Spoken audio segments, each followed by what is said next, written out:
să le spunem, imense pentru Cluj, mai ales și perioada când au fost făcute. Acum să o luăm de la stânga, deși această clădire e făcută ceva mai târziu, între 1913 și 14, asta era o clădire care adăpostea Casa de Economii. Deci tot o bancă a fost și a avut un arhitect, un profesor universitar de la Budapesta, Ede Dvorak. Ea și astăzi, în zilele noastre, funcționează înăuntru clădirii o filială a Băncii Naționale. Deci e construită între 1913-1914. Clădirea din față, care mai spune și Palatul Sebeșten. Noi am mai vorbit de acest personaj din Cluj, David Sebeșten, i-am și zis faraonul construcțiilor din Cluj.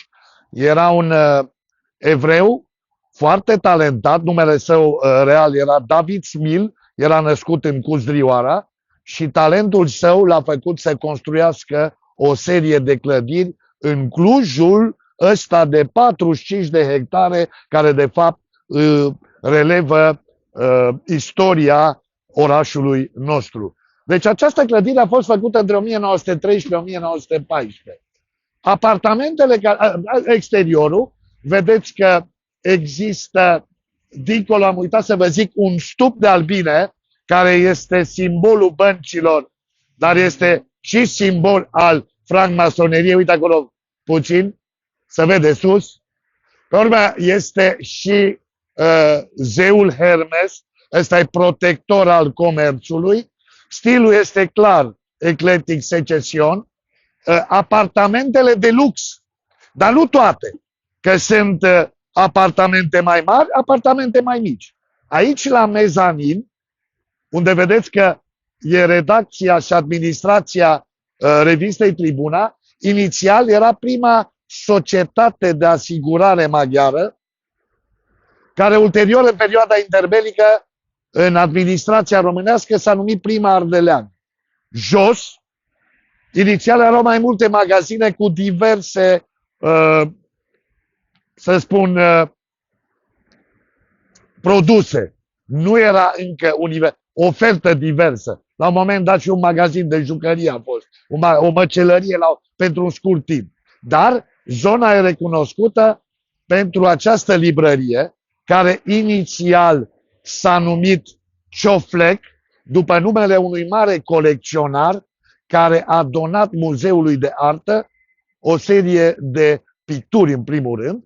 Pe urmă, librăria s-a numit Cartea Rusă. De ce? Că, din păcate, țara noastră, volens nolens, vrând nevrând, a fost sub ocupație sovietică. Ulterior s-a numit Librăria Universității, iar acum se numește Librarium Universității. În această clădire, v-am spus, este revista Tribuna, este filiala județeană a scriitorilor, Uniunii Scriitorilor din Cluj și a pictorilor și artiștilor. De asemenea, în cadrul acestei clădiri a stat o personalitate a Clujului, Nicolae Drăganu, profesor universitar, rector al Universității Ferdinand și primar al orașului, iar mai încolo este un... dar de asta o să vorbim în partea a doua, pentru că deja am ocupat cam mult timp. Deci, în mare, o descriere a acestor două clădiri, un scurt istoric. Iar lângă, ce vedeți, era Floaștărul, adică Corzo, alea principală unde se plimbau clujenii. O să mai discutăm de lucrul ăsta.